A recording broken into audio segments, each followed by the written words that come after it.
Yes, sir, mon homme. Là, tabarniche, y a pas personne à soir qui se couche de bonne heure parce que c'est Bleu Cinéma qui joue. C'est à soir, ça se passe. Bleu Cinéma est de retour, mes amis. I'm back. Je sais pas pour combien de temps, mais je m'étais endormi. Mais je me suis réveillé. Chris, pas d'eau faire pas le de mois là, que je suis pas revenu ici. Mais non, en tout cas, je sais pas trop. Je pense que c'est pas les idées qui manquent. C'est un peu le temps. Mais c'est pas tant le temps qui manque, là. En fait, c'est un peu un mensonge, en fait, là, parce que... Ben, un peu, mais en tout cas, c'est parce que maintenant, je vous parle en tant que maître en devenir j'ai entamé une maîtrise cette année. Ça a l'air qu'il y avait d'autres choses à dire sur le cinéma. Bon, en tout cas. Fait que... mais c'est ça, en vrai, c'est pas que je manque de temps, là. C'était pas si dur que ça, là. Pour ceux-là qui... En tout cas, je trouve ça assez facile. Ben, je sais pas, c'est la session la plus facile que j'ai eue cette année. Je sais pas trop pourquoi. Ben, je sais pas pourquoi ça a l'air que faire une maîtrise, c'est pas si demandant que ça. Mais, fait que c'est ça. C'est pas que j'avais pas le temps, là. C'est juste que je voulais faire autre chose. Genre, fucking lire des livres esti, sur l'anticapitalisme puis les sociétés de contrôle, man. C'est ça que je voulais faire. Puis workout. Get huge. Get some gains. Mais c'est ça. En tout cas, I'm back. I'm back. De retour, main dans la main avec la maladie covidienne, en même temps que le bio-pouvoir caquiste, on vient de te dire de va pas voir ta grand-mère esti, à Noël parce que tu vas la tuer. Peut-être que j'arrive en même temps, peut-être que je reviens mais avec les temps nouveaux, la révolution peut-être. Regarde ben. Bon, non, mais tu sais, fais des farces, là. Je suis pas conspirationniste, mais j'ai juste lu Surveiller et punir, ok, c'est juste ça. Hey, c'est bonne. Anyway, bon. Euh... Advienne que pourra, à la grâce de Dieu. Chaque jour suffit sa peine. Un vaut mieux que deux, tu l'auras. Fait que d'ici ce temps-là, je disais la révolution. Parlons de révolution, justement. Parlons un film québécois, d'un réalisateur tout aussi québécois, du nom de Jean-Pierre Lefebvre. Le film s'intitule Le Révolutionnaire. C'est ça, on parle de ça. Yes sir. Bonne journée. Non, c'est pas vrai. Donc, premièrement, pour voir le film, je mets le lien dans la description. C'est le site Éléphant. Que ça fait 10 000 fois que je parle. Là. Il restaure des vieux films. Faut le louer. Bon, là, je sais qu'en disant ça, la moitié sont après à frémir. Là. Arrêtez de frémir. Là, 3 piastres, ça coûte pour le louer. Puis tu l'as pendant 3 jours. Je veux dire, à cette heure, pour 3 piastres, là, 3 hosties de rond. Là. Plus grand-chose avec ça. T'as pas grand-chose avec ça. 3 piastres aujourd'hui. Mais au moins, avec 3 piastres, ben, tu peux louer un excellent film des années 60 que tu peux regarder dans le confort de ta pandémie. Regarde, là. Puis sinon, mais là, moi, je connais rien au torrent. Là. Je suis pas bon là-dedans, mais je sais qu'il y en a une couple de vous autres qui sont bien habiles. Fait que c'est sûr que le film, il doit traîner à quelque part sur le dark web, sur Tor, entre deux piles de bitcoin. Fait que torrentez-le si vous voulez. Sinon, il est sur Éléphant, lien dans la description. Checkez ça. Bon, Jean-Pierre Lefebvre. C'est qui ce gars-là? Justement, parce qu'il est assez très peu connu. Puis c'est pour ça que je voulais parler de lui. Parce que, écoute, j'ai écouté Le Révolutionnaire cet automne. Puis le film m'a point assez fort. Jean-Pierre Lefebvre, c'est un réalisateur assez en marge. Ses films sont tous très expérimentaux, genre de gars que dans les années 80-90, il a commencé à jouer avec du vidéo. Tout le temps été dans l'essai, dans l'expérimental. Puis c'est sérieusement fascinant. Tu sais, on trouve le chat dans le sac, là, c'est expérimental, on dit que c'est notre à bout de souffle québécois. Mais je pense que Lefebvre est beaucoup plus proche de Godard, en fait. C'est vraiment champ gauche. Puis en plus, pour l'époque, là, le film que je parle aujourd'hui, ça date de 65. Fait que c'est comme 1 ou 2 ans après, un an après le chat dans le sac.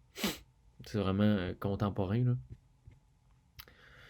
Puis, c'est ça, c'est très. Il est vraiment reconnu des pairs, mais peu connu du public, même des gens qui. Mettons, des semi-néophytes, là. Je veux dire, tout le monde qui étudie en cinéma pourrait connaître c'est qui, mais il crisse pas tant que ça, finalement. Peter Harcourt, il a dit que Jean-Pierre Lefebvre, c'est l'autorité formelle de Michael Snow, puis avec la compassion humaine de Jean Renoir. Là, c'est moi qui ai traduit, mais il dit His films combine the formal authority of Michael Snow with the compassionate humanity of Jean Renoir. Michael Snow, on se rappelle, c'est le réalisateur canadien très connu à l'époque, les années 60, 70, 80, qui a fait une panoplie de films expérimentaux plus débiles les uns que les autres, dont Wavelength, qui je pense est sur YouTube, puis le fameux La Région Centrale. Googlez ça, j'en ai déjà parlé dans d'autres podcasts là, il y a longtemps. Puis Jean Renoir, ben, le génie du cinéma français pré-Nouvelle Vague, La Règle du jeu, La Chienne, en l'occurrence. Jean-Pierre Lefebvre s'est fait faire des rétrospectives, des hommages à Londres, à Toronto, à Madrid, ici aussi, mais plus tard. Fait que tu vois qu'il est comme oublié, on l'a oublié, même nous ici, c'est ça qui est con. Puis ça a même été un des premiers qu'on a accueilli à Cannes, un des premiers Québécois qu'on a accueilli à Cannes, là, dans le même bout, il y a eu Pour la suite du monde, puis une couple d'autres films, là, mais c'est notamment Le Révolutionnaire est allé à Cannes. Si ma mémoire est bonne, parce que c'est peut-être un autre. Mais. Allez, go. Donc, grosso modo, Jean-Pierre Lefebvre, ce qui est important de se rappeler quand on pense à lui, puis vous allez entendre son nom, ou vous allez parler de lui, c'est que c'est un réalisateur. C'est de sa grande volonté d'expérimentation au cinéma, son avant-garde, puis c'est un cinéaste québécois, des années 60, 70, 80, même 90. Il y a une grosse filmographie.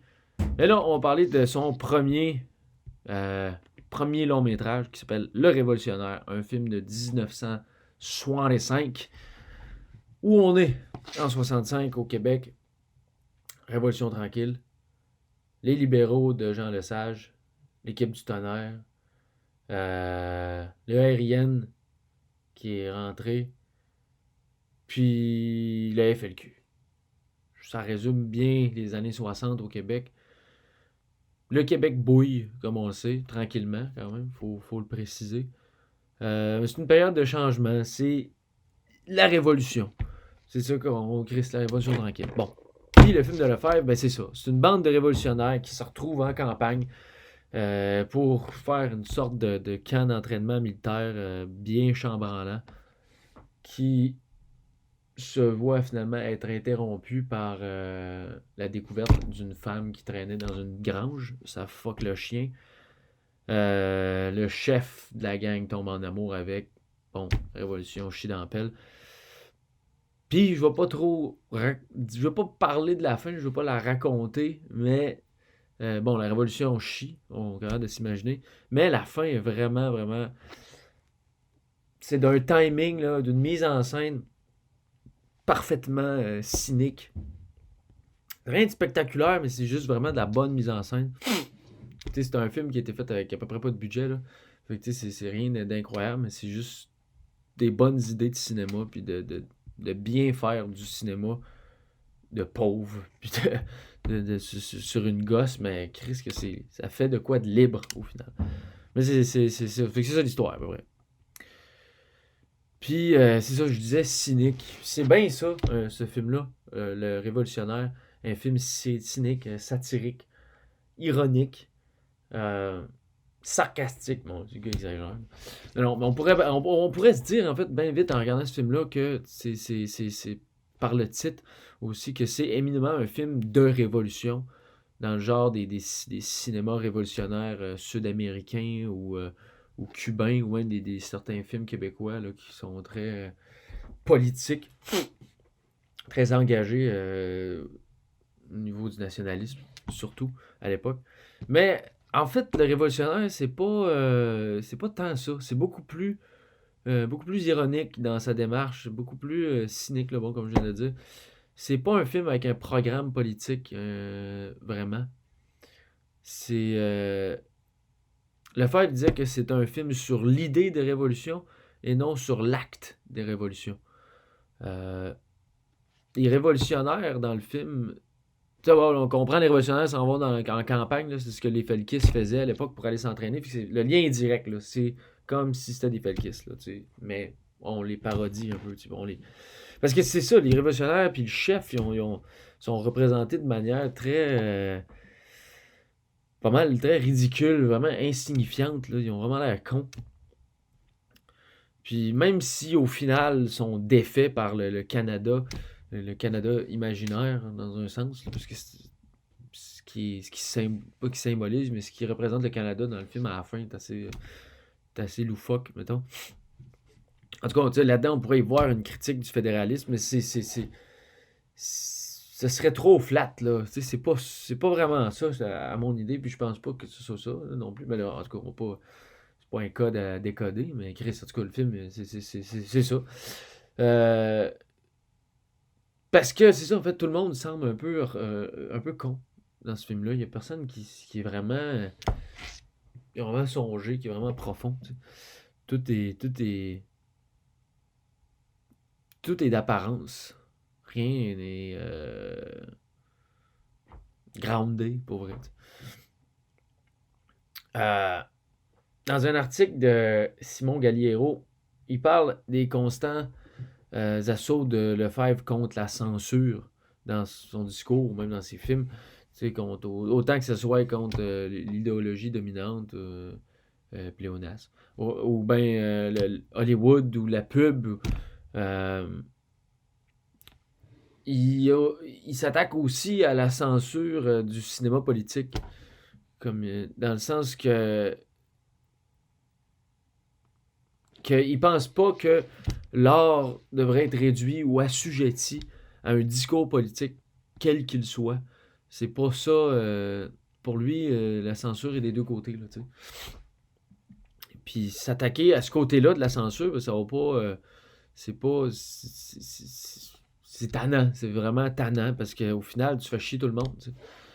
Euh, C'est ça, là, bon, dans l'article, il disait, Simon Galliero disait, refuser de se servir de l'art pour autre chose que d'évoquer l'ambiguïté de la vie, tout en explorant les ramifications qui engendrent les mensonges, demi-vérités et d'autres leurres qui nous affligent, ne sera jamais une mince affaire. C'est ça qu'il fait. Lefebvre, il refuse de se servir de l'art pour autre chose que juste faire de la nuance, être dans regarder les idéologies, les mensonges, demi-vérités et les leurs. C'est ça qu'il dit. Puis ces mensonges-là, ces choses-là, sont autant du côté de l'idéologie dominante que des discours révolutionnaires, mettons. Puis c'est ça qu'il fait. C'est ça que Lefebvre fait. Galliero dit, il dit Lefebvre se contenta seulement de renvoyer le reflet de ce que cela représentait au Québec et en Occident, c'est-à-dire un effet de mode caractérisé, entre autres, par la naïveté de vouloir importer chez soi les principes de la révolution cubaine. Fait que, quand la contre-culture est rendue une mode, c'est dur de s'en sortir. Le capital se réapproprie l'anticapitalisme. Il devient anticapitaliste pour toi, pour t'éviter, en fait, de faire la révolution. Puisque ce que tu consommes de manière capitaliste se dit anticapitaliste. Donc, tu te sens bien après ça. Mais tout ce que ça fait au final, c'est que le capital qui s'est réapproprié l'anticapital évite une révolution contre lui-même en la neutralisant, en l'amadouant. Fait que quand la révolution est en mode, tu fais rien. T'es juste dans un esti de vide. Puis c'est ça, les gars, dans le film. Le chef, là, au début, ça commence, puis il dit nous avons 3 principes. La discipline, le silence et l'action. Nous avons un seul idéal, atteindre notre but. Nous avons un seul chef, moi-même. Ces ordres sont terriblement simplets. Là. C'est comme, tu sais, nous avons un seul idéal, atteindre notre but. Qu'est-ce que c'est ça, à part du fugazi de révolution, là, tu sais. Ouais, c'est ça, à un moment donné, ils s'en vont se coucher, ils ferment les lumières. Ben, il dit « Je vous interdis de rêver. » Il ferme les lumières. Bon. C'est ça, là, c'est tout ce discours-là, un peu niaiseux, tu sais. De se dire que la révolution est pour moi bien différente que de l'idéologie dominante. Pléonasme. Mais au final, c'est ça, c'est qu'il n'y a pas d'issue dans ce film-là. Puis il n'y a pas d'issue dans le discours que Lefebvre tient. Puis en parlant de sans issue, au début du film, les chars arrivent. Il y a les chars avec les gars, les révolutionnaires dans les voitures qui arrivent. Puis là, ils sont sur un chemin, puis ils arrivent, puis ils tournent à gauche. Puis il y a une pancarte cul-de-sac. Mais check, je te mets le screen, je sais pas, l'image là. Ils tournent à gauche, ils s'en vont à gauche, puis c'est un cul-de-sac. Puis le film, bon, à la fin, il y a un callback à ça, tu sais, mais encore là, c'est. En tout cas, tu diras ce que tu voudras, Carlis, mais il y a un cul-de-sac pour le virage à gauche. Bon. Puis à la fin, ben, techniquement, ils vont revenir, mais. Fait qu'ils vont tourner à droite. Pour revenir à la même place. La révolution n'a rien donné. Puis à droite, ben. Il n'y a peut-être pas un cul-de-sac, mais. Il y a juste le statu quo. Là. Tout en revient comme au début. Mais c'est ça. C'était un petit jab, au final, à la gauche petty. Le petty bourgeois qui pense la révolution, mais qui vit dans un codo sur le Myland. Quand tu as juste le confort de penser la révolution, sans jamais la faire, ben c'est ça. Puis c'est réellement un cul-de-sac aussi, parce que ce qui arrive, c'est que le chef tombe en amour avec la fille qu'il trouve. C'est pas le premier piège du mode de vie occidental que de tomber en amour. Je veux dire, ça fuck toute la révolution juste parce qu'il est en amour avec une fille, là, tu sais. Ça fait penser un peu à l'histoire du révolutionnaire anticolonial en Afrique, là, qui se bat pour les droits anticoloniaux, blablabla, mais qui un jour apprend qu'un oncle inconnu, un riche oncle inconnu en métropole française est mort, puis il est le premier héritier. Il fait juste crisser la religion là, la révolution là, puis s'en va. C'est juste. C'est un peu ça, là, finalement. Là, c'est des révolutionnaires qui veulent faire la révolution, mais qui ont peur de. C'est ça que le fait. Des révolutionnaires, ils veulent faire la révolution, mais il a peur un peu de se geler les pieds. Puis c'est ça. Pareil de se geler les pieds aussi, d'ailleurs. Ils ont tourné le film en plein hiver, en campagne, puis c'était pas facile du tout. Le tournage a été assez rough. Une caméra gelait tout le temps. Comme je t'ai dit, c'était pas tourné. Là, c'était tourné avec les moyens du bord. Là. Il y a de la post-synchro là-dedans, à côté là, des places. Il n'y a pas beaucoup de dialogue, mais tu vois que c'est boboche. Mais c'est bon, pareil. Là, le montage, tout ça, c'est bien fait. On va revenir au montage tantôt. Mais ça, la caméra gelait tout le temps. Puis ça fait en sorte que les shots sont souvent très longues. Il n'y a pas de découpage parce qu'il n'y avait pas le temps d'arrêter la caméra. Il fallait le temps qu'il shoot tout. Puis que le rythme est très lent. C'est tout le temps en espèce de ici et maintenant. Fait Fait que ça fait que le film opère un langage cinématographique très particulier, très propre au Québec. Puis ça colle avec la vision de Lefebvre, avec sa vision du cinéma national, qui lui il disait que le cinéma national, ça doit, il doit inventer un langage cinématographique qui lui est propre, au même titre que chaque nation a une langue ou une culture propre, des mœurs. T'sais. Bon, le langage cinématographique doit refléter la nation qu'il représente. Là. Puis, tu sais, puis c'est ça, dans ce film-là, mais c'est ça qui est arrivé, c'est que le Québec a engendré, par sa température froide, l'environnement québécois, a engendré un langage cinématographique euh, particulier, spécifique au Québec, c'est-à-dire, ça l'a mené au plan séquence, au peu de découpage. C'est ça, un peu de découpage dans l'espace, puis dans le temps aussi. Parce que, ben dans le temps, dans le sens qu'il n'y a pas beaucoup de découpage, tu sais, dans l'ordre, dans le syntagme du film, là, le montage. Mais puis dans l'espace aussi, parce qu'il n'y a pas beaucoup il y a pas beaucoup d'échelles de plan. Là. C'est presque tourné tout le temps pareil. Puis ça change pas, tu sais. Puis c'est là que Lefebvre est critique, puis il a un électron très libre. Parce qu'il joue pas le jeu, il pense très en marge, puis une vraie marge, là, pas la marge qui demeure néanmoins dans le statu quo, c'est-à-dire la marge là, de la révolution qui a peur d'avoir fret aux pieds. Lefebvre a froid aux pieds, littéralement, puis métaphoriquement aussi. Puis on le voit dans sa forme. La forme chez Lefebvre est très importante. Puis ça paraît dans ses autres films aussi. Puis, c'est ça, en lien avec la forme particulière du film, Peter Harcourt encore dit que c'est un film qui pose la question qu'est-ce qui se passe ici et maintenant plutôt que de se demander qu'est-ce qui se passe, qu'est-ce qui va se passer tantôt. Puis c'est une bien édifiante nuance que Harcourt fait parce que c'est effectivement ce qu'on ressent en regardant le film. Là. La révolution semble jamais être réellement mise en branle.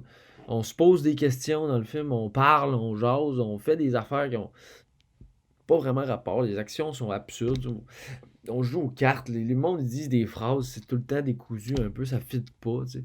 Puis même jusqu'à l'autodestruction, tu sais, des gars vont s'entretuer. Tu comprends pas trop pourquoi qui se prend. Savoir ce qui va se passer n'est pas une question qui est pertinente en regardant le film. T'es plus porté à demander qu'est-ce qui se passe ici, là, en ce moment, qu'est-ce qui se passe, pourquoi ils font ça, what the fuck, là, tu sais. C'est un film qui est pas construit en diachronie, mais qui est construit en synchronie. Ce que je veux dire par là, c'est comme, pour reprendre l'expression de la cinéaste Maya Deren, cinéaste expérimentale des années 40, elle disait qu'il y a deux manières de faire un film, de manière horizontale ou de manière verticale.